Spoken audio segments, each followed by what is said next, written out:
जंतु शिकार करने को जाई मृत्युर फासरे फसीगले शिकारी। पुरी जिला अस्तरंग थाना अंतर्गत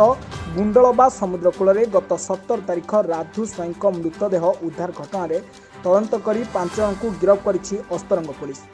दीर्घ 4 मास हेब राधु स्वाई समेत 5 जन अभियुक्त आईशिणिया निकटस्थ जंगल में विद्युत करेन्ट लगाई वन्यजंतु को शिकार करते। गत 16 तारिख में वन्यजंतु शिकार पर विद्युत तार बिछाई बेले से करेन्ट वृद्ध राधु स्वाई आघात लगी मृत्युवरण करथिबा बेले मृत वृद्धों शरीर को लुचाइवाई 5 जन अभियुक्त समुद्र में राधु स्वाई मृत शरीर को फोपाड़ी देते। किंतु 17 तारिख सका गुंडलबा समुद्र कूल उद्धार होता राधु स्वाई मृतदेह। यह घटन 5 जन को गिरफ्त कर कोर्ट चालान कर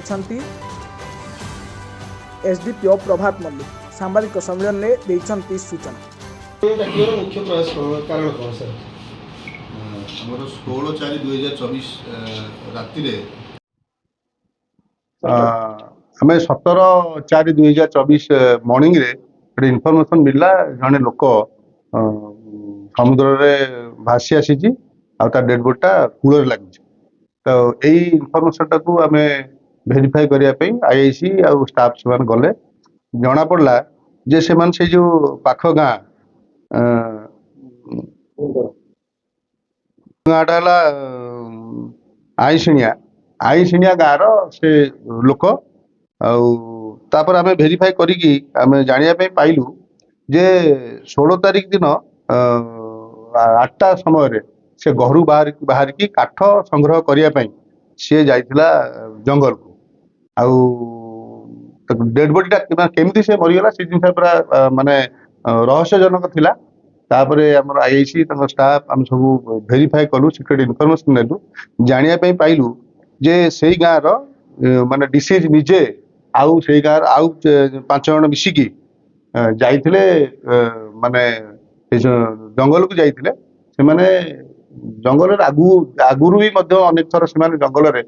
इलेक्ट्रिक सरवासुरा इलेक्ट्रिक वायर से लगाती आटा को इलेक्ट्रिक कनेक्शन दियंती आउ राति जो वाइल्ड एनिमल्स आसती सेगुड़ा से लगिले से खाती मांस से मांस खाती 4 मास खंड पूर्व से बारहा से टाइप इलेक्ट्रिक वायर लगे गोटे बारहा को मारते आने खाई सेम टाइप से 16 तारिख दिन राति जंगल से तार बसई इलेक्ट्रिफिकेशन करते दूर से जगिक रही से समय से जो डिसीज जे निजे गले कहले काठफाट कलेक्शन करी आगू जाते से जानी पारे काठ कलेक्शन करके आसला बेले से निजे से तार कंट्राक्टर आसते इलेक्ट्रिक वायर कंट्राक्टर आसते आसिकी से माने से एक्सपायर कर तार कंट्राक्ट आसला एक्सपायर करते किसी समय गलापर से पिला आसिलेनी बोली भाविकी खोजाखोजी कले देखला से तार कंट्राक्टर आसिकी अलरेडी एक्सपायर कर डरीगले डेड बॉडीटा कौन करेंगे समस्त सकाଳେ समस्त जानवे से आउट ऑफ फियर से डेड बॉडी की नहीं पाखरे आम समुद्र अच्छी से भसई देते आउ ये जो गला बेले ये जो गोटे टांगिया गोटे नहीं जाइला पाखे से सब टांगिया सह से सब भसई देते समुद्र फिंगी देते डेड बॉडी टांगिया से जो बाली फाली गोटे पोतीगला जना पड़ानी डेड बॉडीटा आसिक कूल लगी। आम सिक्रेट इनफॉरमेशन जाना पाइलु आप्रेहेंड कलापर से कन्फेस कले हाँ से टाइप करते दीर्घ माने 4 मास पूर्व से टाइप गोटे बारहा मारी खाई डिसीज से डिसीज अच्छी आउ डिसीज सहित सामिल थिला आउ से जाइथिला माने काठ कलेक्शन करने इलेक्ट्रिक कंट्राक्टर आसता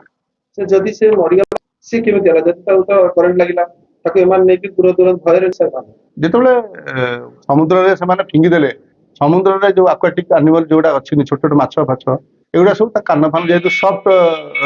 माने एटा अछि मांसटा तेणु से खाई छोट छोट खंडिया खंडिया टे किंतु इलेक्ट्रिक कनेक्शन जो आसी माने डिसीज रो लेफ्ट साइड रे मजा इलेक्ट्रिक वायर रो दाग अच्छी आउ हाथ भी दाग अच्छी आउ से जो कलेक्शन काठ जो करते माने सब खाई से काठर छोट छोट ये